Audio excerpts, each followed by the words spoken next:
네, 그 다음은 정희훈 선생님께서 발표해 주시겠습니다. 정희훈 선생님께서는 현재 서울대학교 의과대학 박사과정에 계시고 마찬가지로 분당 서울대병원에서 스포츠의학 및 슬관절 전임의를 하셨습니다. 보라매 병원에서도 전임의 과정을 하셨고 대한스포츠의학 인증 전문의시며 올 5월 다음 달이죠. 다음 달에 유럽 스포츠 외상 슬관절 관절경학회 논문을 발표하실 예정입니다. 정희용 과장님 잘 부탁드립니다.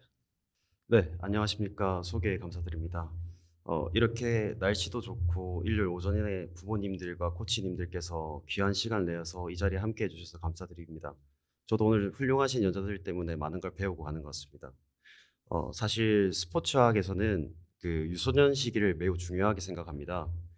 이 시기에 몸에 새겨진 움직임의 감각이나 타이밍 또 협응력 같은 것들은 성인이 된 후에 노력해도 따라가기가 사실 힘듭니다.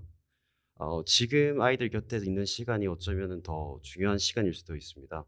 그래서 오늘 이 소중한 시간을 어떻게 제가 좀 채워드릴 수 있을지 함께 이야기를 좀 나눠보자 합니다. 오늘 간단하게 뭐 이렇게 크게 5가지로 이어서 말씀드릴 거고요. 우선 뭐 실제 데이터를 먼저 보시겠습니다. 미국 스포츠학 데이터를 분석한 연구에 따르면은 야구 관련해서 하체 손상이 약 10년 동안 11만 건 정도 된다고 보고가 되어 있고 주로는 7세에서 13세 사이의 연령대에서 약 절반 이상이 발생합니다. 전체 야구 부상 중에 하체 부상이 약 19%를 차지하고 있고 부상은 볼이나 배트에 직접 수상하는 경우가 절반 정도인데 베이스 슬라이딩이나 캐칭, 러닝 등 필드 내 손상이 약 25% 정도로 알려져 있습니다. 그렇다면 이제 하체 중에 무릎 부상에 포커스를 가지고 프로 선수급의 데이터를 보시겠습니다. 메이저나 마이너리그 데이터를 분석한 연구에서는 4시즌 동안 약 2,171건의 무릎 부상이 기록되었고 이는 전체 부상에서 무릎 단독 부상의 비율은 6.5%이고 평균 결장일은 약 16일 정도입니다. 무릎 부상의 베이스러너 부상이 약 24.4%로 가장 많았고 부상 메커니즘으로는 넌 컨택 부상이 가장 많았습니다. 그리고 이 부상 자체에서 수술이 필요할 정도의 부상은 약 12%였고 다시 말해서 한 절반 가까이가 슬라이딩이나 충돌이 아니라 어, 투구라든지 주루 동작에서 발생했습니다. 사실 이 데이터의 중요성을 말씀드리고 싶은 거는 넌 컨택 부상은 예방 가능성이 높기 때문입니다.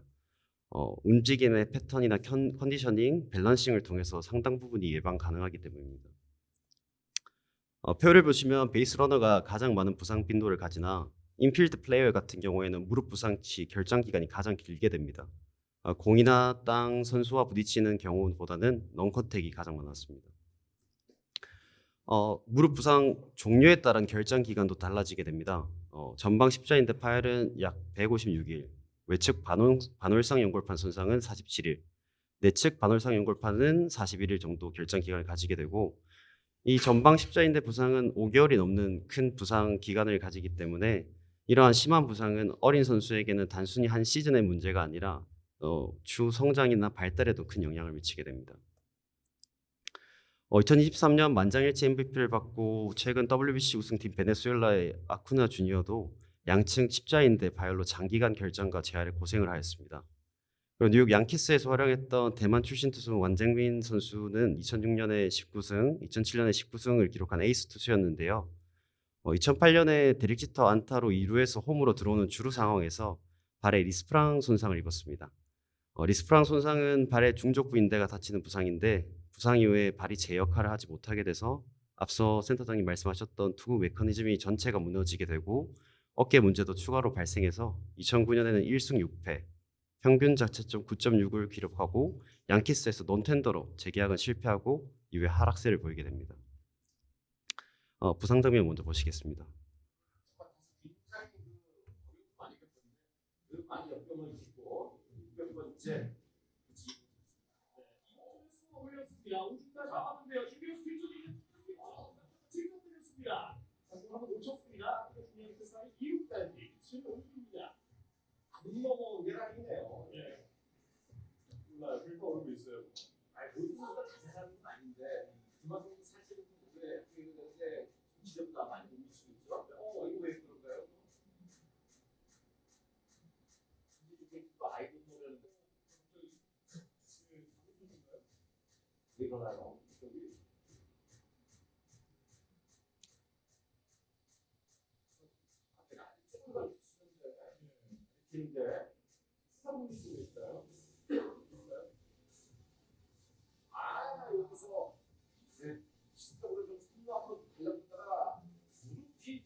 자, 여기서 저희가 이제 관점을 한번 바꿔볼 필요가 있습니다.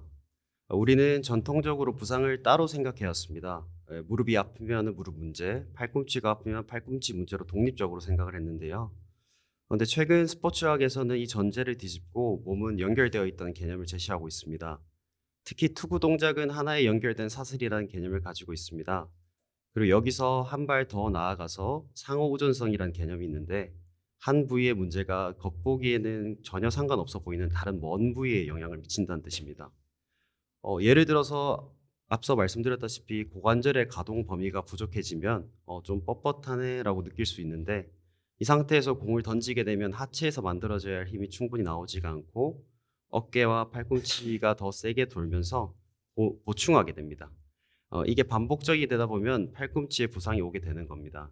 그래서 팔꿈치를 보호하려면 팔꿈치만 볼 게 아니라 하체를 함께 봐야 됩니다. 이러한 메커니즘을 카이네틱 체인이라고 하는데요. 투구는 발에서 시작해서 손끝까지 이어지는 하나의 에너지의 전달 과정입니다. 땅을 딛고 무릎을 거쳐서 고관절이 회전하고 몸통이 돌아가고 어깨와 팔꿈치를 거쳐서 마지막에 손목과 손가락으로 공을 릴리스하게 되는데요. 핵심은 하체가 에너지의 시작점이라는 겁니다. 하체에서 만들어진 힘 포스가 상체로 전달되어야만 정상적인 투구가 완성됩니다. 하체는 하나의 엔진이고 팔은 채찍과 같습니다. 엔진이 제대로 작동하지 않으면 어떻게 될까요? 채찍이 스스로 힘을 내야 됩니다. 그러면 채찍이 찢어지겠죠? 실제로 연구 데이터에 따르면 하체 기능이 떨어지면 팔꿈치와 어깨에 가해지는 로드가 급격히 증가하게 됩니다. 피로가 쌓이면 어떻게 될까요? 평균 14.9세 청소년 투수 12명이 99를 던지는 동안 하체가 어떻게 변하는지 추적한 연구가 있습니다. 고관절의 신전이 21%, 발목 저굴이 20%, 무릎 신전 속도가 16%, 그리고 구속이 4%가 감소하게 됩니다. 이게 무슨 뜻이냐면 피로가 쌓일수록 하체가 정상적인 움직임을 만들지 못한다는 겁니다. 그럼 그 부족한 에너지를 어디서 채울까요? 상체입니다. 특히 팔꿈치와 어깨가 과도하게 일을 하게 되고 이게 바로 피로 관리가 중요한 이유입니다. 단순히 많이 던지면 아프다가 아니라 피로가 쌓이면 하체 기능이 떨어지고 그게 상체가 보완하기 때문에 상체 부상으로 이어진다라는 이 인과관계를 이해하셔야 됩니다. 메이저리그에서 팔꿈치 내측 인대 재건술, 토미전 수술을 받은 145명의 선수들을 분석하니 수술 받기 전후 4년 이내에 고관절, 서해부, 햄스트링 같은 근위부 하체 손상을 약 27% 경험하였습니다. 그리고 수술을 받지 않은 군에 비해서는 부상 비율이 74%나 높은 수치입니다. 또 다른 연구에 따르면 축발의 아치가 무너진 투수는 팔꿈치나 어깨 수술을 받을 리스크가 약 3.4배 증가했으며 무릎 통증이 팔꿈치 통증으로 이어진다는 결과도 보고되고 있습니다. 하체 기능이 저하되면 투구 시 에너지를 전달하는 운동 사슬이 깨지게 됩니다.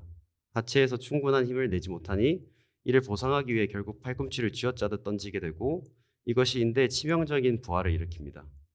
부모님들께 꼭 드리고 싶은 말씀은 아이가 고관절이나 햄스트링 통증에 호소할 때 금방 나을 거야 라고 넘어가면 안 된다는 말입니다.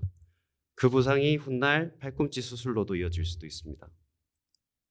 이번에는 유소년 데이터입니다. 일본 초등학교 야구 투수 195명을 추적한 연구입니다.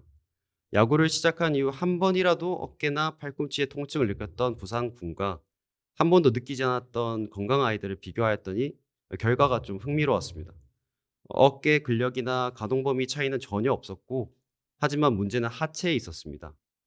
통증을 느끼는 그룹은 축발의 고관절 외회전이 48.9도로 건강한 그룹보다 좁았고, 축발의 고관절 회전이 부족하면 몸통이 제대로 돌지 못해 부족한 회전력을 보상하기 위해서 아이들은 팔꿈치를 무리하게 던지게 됩니다. 디딤발도 중요합니다. 통증을 느낀 그룹에서는 디딤발의 고관절 내회전이 부족했고, 발목을 아래로 강하게 밀어주는 발목 저골 각도가 제한적이었습니다.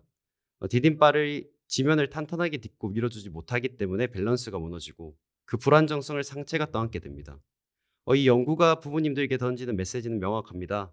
어린 나이일수록 팔꿈치를 지키기 위해서는 어깨 보강 운동만으로는 부족하고, 고관절이나 발목의 움직임까지 함께 봐주셔야 된다는 겁니다. 그럼 이런 무릎 부상이 장기적인 관점에서는 어떻게 될지 보겠습니다. 무릎 부상을 당한 청소년들은 성인이 될 때까지 추적한 메타 분석 연구 결과인데요. 전방 십자인대 파열을 겪은 경우에는 퇴행성 관절염 발생 위험이 정상인보다 4.2배, 반월성 연골판 손상의 경우엔 6.3배, 복합인 경우엔 6.4배가 높았습니다. 유소년과 프로 시절에 무릎 손상을 방치하게 되면 이후의 삶에 대해서도 영향을 충분히 미칠 수가 있습니다. 그러면 언제 병원을 가야 될까요? 몇 가지 기준을 알려드리겠습니다. 즉시 병원에 가야 되는 상황은 이렇습니다. 부종이 빠르게 진행하거나 체중을 실을 수가 없고, 관절이 잠기거나 헛디딤이 있거나 무릎이 빠지는 느낌이 들면 즉시 내원하셔야 되고, 2주 이상 통증이 지속되거나 달리기 방향 전환 시에 불안정감이 발생하거나 계단 오르내리기 시 통증이나 반복적인 부종이 발생할 경우에는 그래도 한 1, 2주 내에는 내원해 주시는 게 좋습니다. 아이들 같은 경우에는 아파도 말 안 하는 경우도 많고, 특히 중요한 경기를 앞두게 되면 그런 경우가 더 많습니다. 그래서 부모님이나 코치님들께서 아이들의 움직임을 좀 세심하게 관찰해 주시는 게 좋습니다. 예방을 어떻게 해야 될까요? 예방의 기본은 과사용을 막는 것입니다. 먼저 투구수 앞서 말씀 많이 드렸다시피 투구수 관리입니다. 메이저리그 피치 스마트 가이드라인에 보면 7, 8세는 하루 59, 9, 10세는 75구, 11에서 12세까지는 85구까지입니다. 그리고 휴식도 중요합니다. 미국 스포츠학 연구소 ASMI에서는 오버헤드 스로잉을 연간 2, 3개월, 가능하면 4개월을 중단을 할 것을 권장합니다. 쉬는 것은 게으른 게 아니라 몸을 지키는 일입니다. QR코드 접속하시면 피치 스마트 페이지로 가서 직접 확인할 수도 있습니다. 두 번째 예방 전략은 바로 신경근 훈련입니다. 단순히 몸을 푸는 스트레칭과는 좀 다릅니다. 우리 몸과 신경과 근육이 돌발 상황에도 갑자기 있는 안정적인 반응을 해주는 세팅하는 과정입니다. 제대로 된 신경근 훈련은 하체 부상 발생률을 무려 36%나 낮추고 무릎 부상 위험도 26%나 감소시킵니다. 균형 훈련, 점프 착지 훈련, 방향 전환 훈련, 코어 안정화 같은 이런 요소들을 골고루 섞인 다각적인 프로그램을 짜서 그 효과가 더 극대화될 수 있습니다. 하지만 아무리 훌륭한 훈련법이라도 꾸준히 참여를 하지 않거나 균형 훈련 같은 핵심 요소가 빠지게 되면 예방 효과는 나타나지 않았습니다. 주 2, 3회 정도의 하루 15분 정도, 이 짧은 시간의 꾸준함이 우리 아이들의 부상을 방지하는 예방법입니다. 세 번째로는 예방 전략은 내 몸의 신호를 읽는 겁니다. 선수 스스로 실천해야 될 세 가지 과제입니다. 고관절과 발목 가동 범위를 점검하고 관리하고, 뻣뻣한 하체는 팔꿈치 적이라는 것을 인지하는 것입니다. 간단한 스트레치만으로도 충분히 예방 가능합니다. 둘째는 주간 투구 부하를 점진적으로 관리하는 겁니다. 갑자기 훈련량을 늘리거나 휴식 없이 공을 던지는 것은 부상을 초래할 수 있습니다. 세 번째로는 통증이 있다면 즉시 중단하는 겁니다. 전문가의 평가를 받고 참고 던지는 건 투혼이 아니라 내 몸을 망가뜨리는 무모함일 수가 있습니다. 그럼 예방 프로그램 효과가 있을까요? 일본에서 개발된 모디파이드 요코하마 베이스볼 9 프로그램 보시겠습니다. 이 프로그램은 주 1회 10분 9개의 운동, 팔꿈치, 어깨, 고관절 스트레칭 5가지와 견갑골과 흉곽의 동적 가동성, 하체 균형 훈련 2개로 구성되어 있습니다.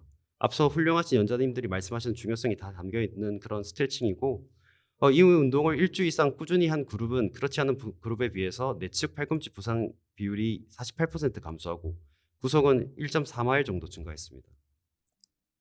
영상으로 보시겠습니다.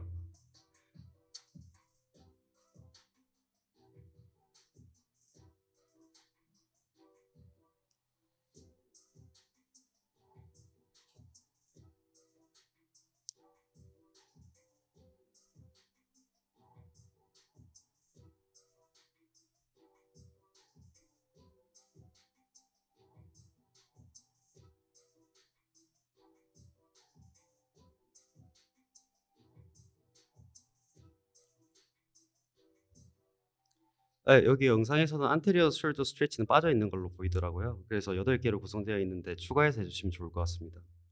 마지막 슬라이드입니다. 우리 유소년 선수를 위한 체크리스트입니다. 첫 번째, 투구수 제한을 엄격하게 지키기. 둘째, 시즌 후에 최소한 2, 3개월은 오버헤드 스로잉을 완전 휴식하기. 셋째, 통증 호소 시 즉시 훈련을 중단하기. 넷째, 신경근 훈련 워밍업을 포함해서 주 2, 3회 하기. 다섯째, 가동 범위를 정기적으로 체크하기. 여섯째, 이상 징후 시 즉각 대처하기. 이 6가지만 지켜도 부상 위험을 크게 줄일 수 있습니다. 그리고 이 모든 것의 중심에는 부모님의 세심한 관찰이 있습니다. 부모님이 아이를 얼마나 주의 깊게 보느냐가 아이의 건강한 야구 인생을 결정합니다. 감사합니다.